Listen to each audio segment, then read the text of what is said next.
धर्म स्नेह उभय मति घेरी, भय गति साप छुचुंदर केरी। राखौ सुतहि करऊँ अनुरोधु, राखौ सुतहु करऊँ अनुरोधु, धर्म जाय अरु बंध विरोधु। गोड़ा तनी हेरा से अभिनंदन बरोलो के अपना कार्यक्रम जो के नाम है खूटा ठोक के। और देख रही हो कब कि आज जो विषय लेके बैठल बानी ओकरा में हो सकेला कि रुआ निमन नहीं लागे, लेकिन जो साँच बात साँच बा। गलती जे करी ओकरे से होला, जे करबे ना करी ओकरा से गलती और सही कुछ भी ना हो सकेला। लगातार ही चर्चा चल रहा बा कि आखिर ऐसा का हो गई जना के लेकर के बिहार के राजनीति में कुछ चीज़ बड़ा तेज़ी से बदल रहा बा विचार व्यवहार। और इतना चुनाव के अलग अलग तरह के तरीका अपनाला से, अलग अलग तरीका से इस बार प्रयोग कैला के बावजूद भी सरकार जो बोलो सरकार स्थिर होते हुए भी अस्थिरता जैसन काहे संदेह हो रहा बा, असमंजस काहे बा, भीतर भीतर सारा मामला संतोषप्रद काहे नहीं लागत, मंत्रिमंडल के गठन होखे में इतना देर काहे लाग रहा बा। नवंबर में सरकार के गठन भइल, दिसंबर बीत गई, जनवरी शुरू हो गई बा, नया साल आ गई बा, 21वीं सदी के पहला दशक के शुरुआत हो गई बा और एक साथ साथ बहुत कुछ के शुरुआत भी हो गई बा।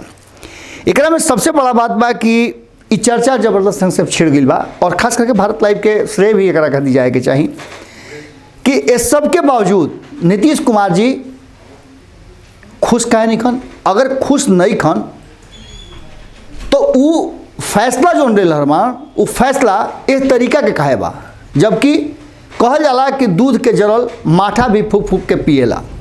और भई गति सांप छुछुंदर केरी वाला भी बात बा कि जब सांप छुछुंदर के निगल लेवेला तो ओकरा खातिर बड़ा समस्या के प्रश्न हो जाला। ये बात में अब विस्तार से करे बतावे कोनो जरूरत तो बना, वो लोग बुझता नहीं, सब बुद्धिजीवी लोग मानी। ये विषय पर कई तरह के बात हो सकेला, कई लोग अलग अलग जो हम लगातार बिहार और बिहार के राजनीति से जुड़ल बात कहतनी ओकरा में आपन आपन विचार दे रहल बा। वो विचार से जुड़ल भी बहुत सारा प्रसंग आज हम लोग के सामने रखे जा रहल बनी। आखिर नीतीश कुमार जी से ई ब्लंडर कैसे भइल, रुआ सुन लो खबर। अगर रुआ बिहार से जुड़ल बनी या फिर देश के कहीं से भी जुड़ल बनी तो बिहार के जो कहावत और लोकोक्ति जौन बा ओकरा के रुआ जरूर सुन लो खब कि जब दूध से मुंह आदमी के जर जला तो मठो फीक फूक पिएला। अब माठा के बारे में बतावल विस्तार से कोई ज़रूरत नहीं है, लेकिन नीतीश कुमार जी मात्र 5 साल और 7 साल के माने एक दशक के अंदर भी इतना ज़्यादा गलती कैसे कर सकेले। अभी तो पूरा भी नहीं है दशक के बीच में लगातार इतना सारा गलती और इतना सारा परिवर्तन, इतना जल्दी जल्दी अपन निर्णय बदलना का नीतीश कुमार जी के अपना आप पर भरोसा नहीं है, या फिर नीतीश कुमार जी जो उनके संपादक नमन मिश्रा कहलन कि असहज हो गई बाड़े, निर्णय क्षमता उनकर कमजोर हो गई बा। 2005 में जो नीतीश कुमार नजर आई रहन उ और 2010 से जो शुरुआत कैले वो नीतीश कुमार में बड़ी अंतर बा। हालांकि इहो कहल जाला कि जब राजा बहुत ज़्यादा बलवान हो जाला तो अहंकारी हो जाला। खैर हम अहंकारी तो ना कहब, लेकिन 2013 में जना तरीका के निर्णय नीतीश कुमार जी ले रहन ओकरा से दो चीज़ नज़र आवत रहे। या तो बिहार के प्रति उनकर और देश के प्रति बहुत ज़्यादा लगाव रहे, रियल देशभक्त जौन कहाला, वास्तविक देशभक्त उहे रहन कि देश के मोदी या अमित शाह के इला से बहुत ज़्यादा घाटा हो जाई। या फिर नीतीश कुमार जी के इस समझ में आ गई रहे कि अब उनका विरुद्ध या प्रतिद्वंदिता में कोई ना कोई खड़ा हो गई बा। कारण कि एनडीए में अगर कोई के सबसे ज़्यादा चलत रहे भारतीय जनता पार्टी के बाद यानी अटल आडवाणी के बाद तो 2 लोग के चलत रहे, एगो तो नीतीश कुमार और दूसरा रामविलास पासवान। लेकिन रामविलास पासवान ओकरा में से क्विट कर गई रहन पहले ही। जैसे ही गुजरात के काम भइल, गुजरात वाला मामला आयल, गोधरा कांड भइल, ओकरा बाद वो अपना के मंत्रिमंडल से बाहर करके और विरोध में खड़ा हो गई भारतीय जनता पार्टी के। हालांकि उनके अथी के बाद इस्तीफा के बाद अटल जी के बात कहे के पड़ रहे कि राजधर्म के पालन ना भइल। खैर ओकरा बाद भी नीतीश कुमार कंटिन्यू करत गईले, तब तक कंटिन्यू कैले जब तक ले भारतीय जनता पार्टी के उनकर संघाती भारतीय जनता पार्टी के लोग ये बात बोलत रहे कि प्रधानमंत्री मटेरियल नीतीश कुमार बारे। अब नीतीश कुमार के दिमाग में ये बात रहे कि भारतीय जनता पार्टी के बीच में अगर सीट शेयरिंग के लेकर के या फिर चुनाव के बाद अगर कोई कमी बेसी रह जाई, कहीं से जोड़ गांठ करे के पड़ी, तो नीतीश कुमार जी सर्वमान्य चेहरा बनन और इनका प्रधानमंत्री बने के मौका मिल जाई। तो स्वार्थ भी नजर आवत रहे। खैर 2013 में जो नीतीश कुमार जी कैले वो बात के लेकर के और नरेंद्र मोदी के नाम के लेकर के बिहार और बिहार से जुड़ल विपक्ष के लोग जो बाद नीतीश कुमार जी के विचार के बड़ा अप्रिशिएट कर लो, कारण कि लड़ाई नरेंद्र मोदी और भारतीय जनता पार्टी से रहे, जो भारतीय जनता पार्टी कांग्रेस के कहीं ना कहीं पूरी तरह से कमजोर और ध्वस्त करे के एकदम जमीनी पकड़ बना ले रहे।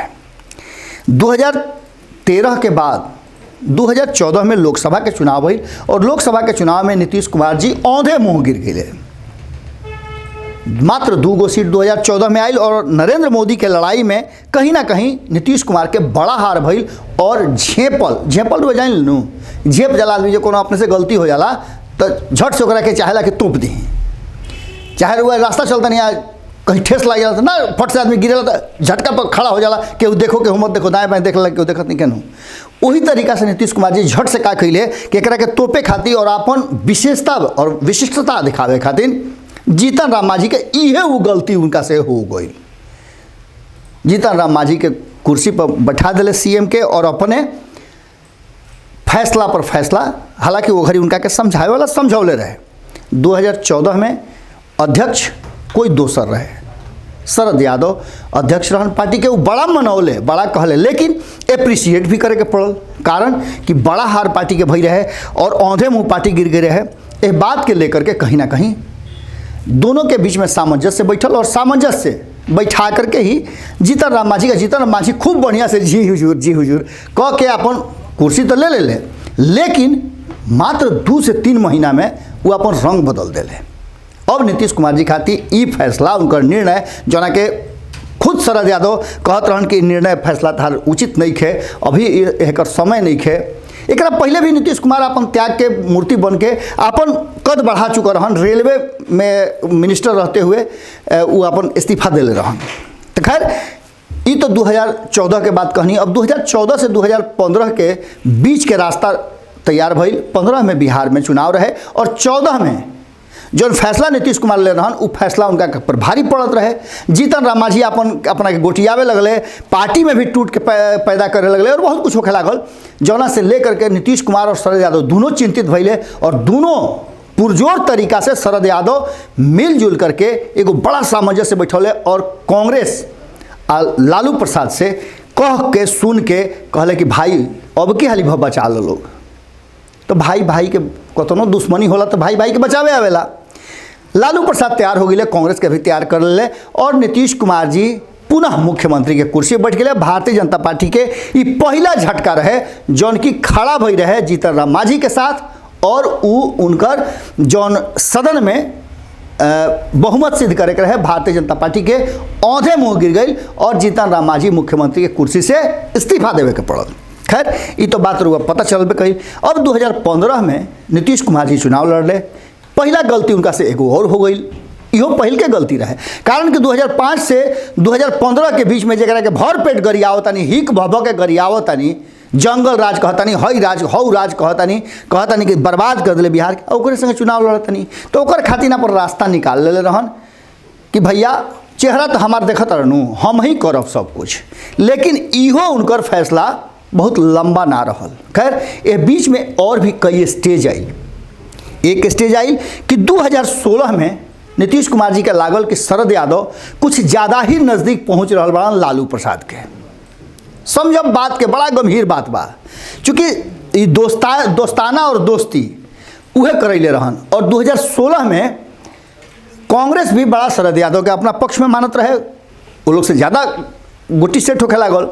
अब नीतीश कुमार जी का लागल कि अरे बाप तो कहीं मामला गड़बड़ा मत जाओ, बस झटके पर का कैले कि पार्टी के अंदर में उनकर पकड़ रहे मुख्यमंत्री रहले रहन, झट से अध्यक्ष के कुर्सी पर से उनका हटा के अपने वो ध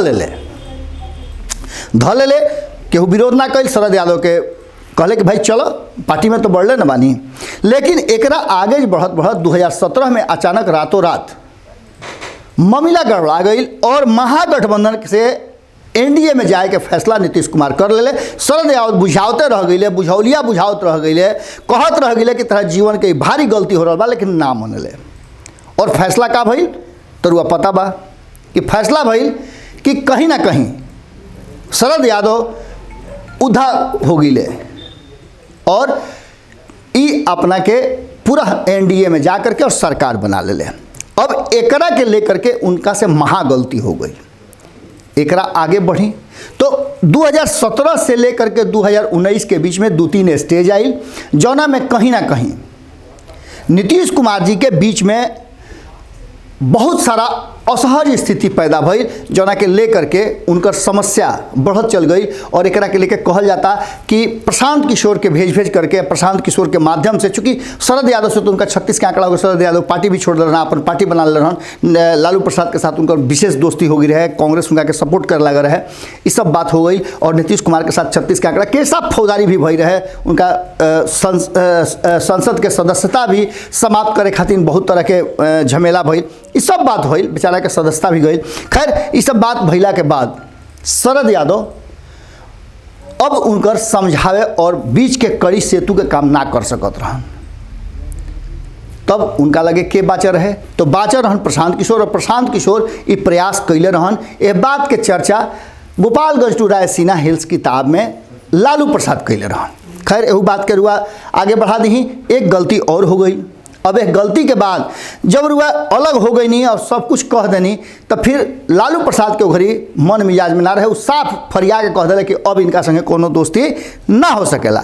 जानते बनी गोतिहारों में, पटदारी में, अगल बगल में जानते बनी भाई भवधी में का होला, जब खीस पीस ज़्यादा होला तो आदमी कतनो समझला पर समझे ना। एक बाद 2019 के लोकसभा चुनाव आयल और एजा फिर खाली मौका मिलल नीतीश कुमार के भारतीय जनता पार्टी के दबावे खातिर, और एजा वो एलजेपी के मिला ले। एलजेपी के मिलौला के बाद कहीं ना कहीं नीतीश कुमार के उ सब बात मान ले भारतीय जनता पार्टी, अपन सीट भी छोड़े खातिर तैयार हो गई। लोगों को पता बा कि 22 सीट जीते वाला 32 सीट 2014 में अपना गठबंधन के तहत जीते वाला भारतीय जनता पार्टी अपन 5 गो सीट छोड़ दिलस नीतीश कुमार खातिर, और 17-17-6 के फार्मूला तैयार भइल।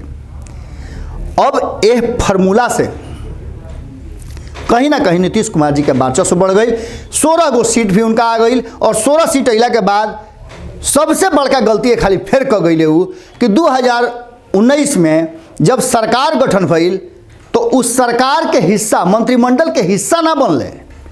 एजा फिर उनका से एगो बड़ा पेंच और बड़ा गलती हो गई। और एजा से आगे बढ़ के कहानी 2020 के तरफ नीतीश कुमार देखत रहन कि अगर मंत्रिमंडल में शामिल हो जाता नहीं तो कहीं ना कहीं दबाव और प्रभाव भारतीय जनता पार्टी के बढ़ जाए। लेकिन प्रभाव तो ऐसे ही बढ़ गई।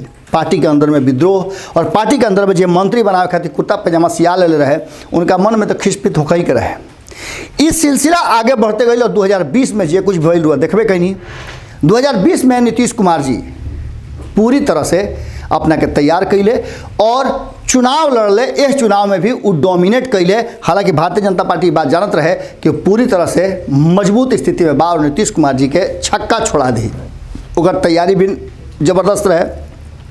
और अंततः बड़ा भाई साबित करे खातिर 243 सीट वाली विधानसभा बिहार के जो रहे, ओकरा में अपना खेमा में, अपना हिस्सा में 122 गो सीट रखले और 121 गो सीट वो दे दिले भारतीय जनता पार्टी के। और कहले कि जरा जरा के उमें बांटे के बांट लो, अपना बांट ले। 7 गो 8 गो सीट जो देवे के रहे तो दे ले जीतन राम मांझी के। यह सब मामला के बाद आगे जब स्टेज बढ़ल तो नीतीश कुमार जी के जौन स्थिति भइल ओकरा से रुआ परिचित बानी। अब कहानी के अंतिम सांप छुछुंदरवा जो कहले रही ओकरा पर हम आ रहल बानी। पूरा कथा कहे के पीछे कारण रहे कि रुआ सत्यनारायण भगवान के कथा हर पूर्णिमा के सुन लो, कभी सुन लो कब नहीं सुन लो, तो कहीं दूसरों के यहाँ होते तो शंख बाजे तो सुन लो कब नू।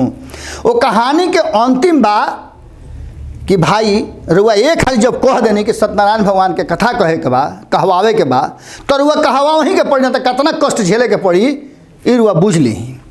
अब वह कथा का अंतिम में हम आ गई बनी और साल के जाते जाते 2020 के जाते जाते नीतीश कुमार जी एगो और ब्लंडर कर दिले कि वो अध्यक्ष पद छोड़ दिले। एक विषय में चर्चा बहुत लंबा चौड़ा रूल से हो चुकल बा। 4 साल तक ले अध्यक्ष और 16 से जब धकिया के निकलने रहन शरद यादव को, ओकरा बाद से पूरी तरह से डोमिनेट और शरद यादव के जौना तरीका से जलील कैले रहन, एकरा पहले भी बहुत लोग के जलील कैले रहन और जलील भइल लोग कई अध्यक्ष रहे जो नीतीश कुमार खातिर का ना कैले, शरद यादव भी का ना कैले रहे हा, और वह सब जानता नहीं सब है। और अब 4 साल के बाद उनका नींद खुलल हा और नींद खुलला के बाद अध्यक्ष पद एक बारी फिर से दूसरा के हाथ में दे दिले और एजे नीतीश कुमार जी से ब्लंडर हो गई बा। ई घाव अतना नासूर बन गई जाई जौन की राजनीतिक विश्लेषक और आरसीपी सिंह, नीतीश कुमार और भाजपा के जाने वाला जौन लोग बा वो बात के मंथन और चिंतन जब करता तो सीधे नजर आवता कि आगे कुआं पीछे खाई केने जाई। नीतीश कुमार जी खातिर एक बड़ा विकट परिस्थिति आ गई बा और ये परिस्थिति अब ही रुआ पता ना चली, 1-2 महीना बीत जाए दी। कारण कि सर्जिकल स्ट्राइक भाजपा वाला ना, जदयू के आरसीपी सिंह वाला सर्जिकल स्ट्राइक शुरू हो गई बा। इस सर्जिकल स्ट्राइक में कई लोग के पार्टी से निकाला जाना, दंडित करना, लॉ एंड ऑर्डर लाइन लगा करके और अध्यक्ष जी से मुलाकात करना, एक नया परंपरा के शुरुआत हो गई बा। चूँकि वो प्रशासनिक अधिकारी हवे और राजनीति के अभी सीखा ककहरा सीखत ले, अभी तो दशक भी ना पूरा भइल। अब ये सब बात के लेकर के राजनीतिक व्यक्ति और प्रशासनिक व्यक्ति में अंतर होला। ऐसने कॉरपोरेट सेक्टर से आइल प्रशांत किशोर के ई कह के राजनीतिक व्यक्ति ना हवे, उनका के खदेरल गई रहे। शरद यादव के साथ का भइल, जॉर्ज फर्नांडिस के साथ का भइल, नीतीश कुमार के संगे हमनी के तो चाहब जा कि अच्छा से अच्छा होखे, लेकिन नीतीश कुमार जी से ब्लंडर हो चुकल बा। अब ये ब्लंडर कौना गति तक ले नीतीश कुमार जी के पहुँचावता, कहीं उस सांप छुछुंदर वाला स्थिति मत हो जाओ, यह बात के अब अंदेशा सबके हो गई बा। हालांकि ऑफर बहुत लंबा लंबा रहल हा, लेकिन अब सुने में आ रहल बा कि जब से आरसीपी सिंह के बनौले हा और साल के अंतिम क्षण में बनौले हा, जाते जाते साल नीतीश कुमार जी से एगो फैसला तो करवाइए दिलस, जौन फैसला आवे वाला समय में नीतीश कुमार जी खातिर कहल जा रहा बा कि बड़ी घातक साबित हुई। हालांकि कुछ लोग के तो ये भी कहना बा कि नीतीश कुमार जी के ये फैसला जौन बा, हालांकि यह बात पर एको पैसा जौन बा वो भरोसा नहीं है कि नीतीश कुमार जी के पुत्र निशांत खातिर आरसीपी सिंह के बैठावल गई बा कि आरसीपी सिंह अगोर के बैठा रहस, जहिया निशांत तैयार होकर आई हैं वहिया उनका के अध्यक्ष पद दे दियाई और विरासत जौन बा नीतीश कुमार जी के राजनीतिक उनका के सौंप दियाई। राम राज ह के खड़ा उड़ा के पूजा होला, कलयुग है सरकार और कलयुग में युग बदल गई बा। याद रखब कि भाई गति साप सुसुंदर केरी, हाँ बस आगे समझते बने रुआ, वो ज़्यादा कहे के जरूरत भी नहीं है। एक गलती के सुधार के रास्ता भी बा, रास्ता पर चर्चा हुई, बात हुई। कारण कि आज रउआ का सोचता नहीं कि का नीतीश कुमार जी 2013, 2014 और 2015, 2017 में 4 गो जन गलती कैले, 13, 14, 15, 17, ये 5वां गलती वो अध्यक्ष पद छोड़ के कर चुकल बड़े। अगर रउआ बुझाता तो जरूर है कमेंट बॉक्स में लिखब, अपन विचार भी देव और और विचार बड़ा महत्वपूर्ण होला। कई लोग के तो नाम हम ना लेब, कारण कि नाम लेब तो बहुत लंबा चौड़ा नाम के फहरिस्त बा, कहियो अस्थिर से खाली नामे के चर्चा हुई। लेकिन रउआ जे लोग भी इस चर्चा में शामिल होता नहीं, अपन विचार रखता नहीं, वो लोग के हम बहुत बहुत हेरा से प्रणाम करता नहीं, गोड़ लागता नहीं। और आज के एपिसोड के खूंटा ठोक के एजे विराम देता नहीं। कल फिर एक पर भेंट हुई और एक संग है एक और राजनीतिक चर्चा शुरू हुई। ये संभावना पर चर्चा हुई कि नीतीश कुमार जी के गलती उनका के का कर सकेला, या फिर ये गलती ना नीतीश कुमार के सोचल समझल पूरा माने प्लान बा। हालांकि एक बात तो तय नजर आवता कि नीतीश कुमार जी जब जब ऐसा फैसला लेवल तो जाने ले कि भैया भले रांची में बैठल होकस, बाकी तो हमरा के संभाल ली हैं, जब जब गिरोगे संभाल लूँगा, भाई हूँ, गिरने नहीं दूंगा। खैर फिर कल भेंट हुई, गोड़ लगा। अगर ये वीडियो पसंद आई और वह बिहार के राजनीति और बिहारियत से सरोकार रखेनी तो सब्सक्राइब बटन दबा के चैनल के सब्सक्राइब कर ली। ओजे एगो घंटी बा, ओकरा बटन दबा देला से कुल सटीक और मारक खबर रुआ मुफ्त में मिल जाई। अगर रुआ पत्रकारिता के हमनी के नया प्रयोग में सहयोग कर चाहतानी तो ज्वाइन बटन दबा दी। पेटीएम नंबर नोट कर ली 9386816700। धन्यवाद।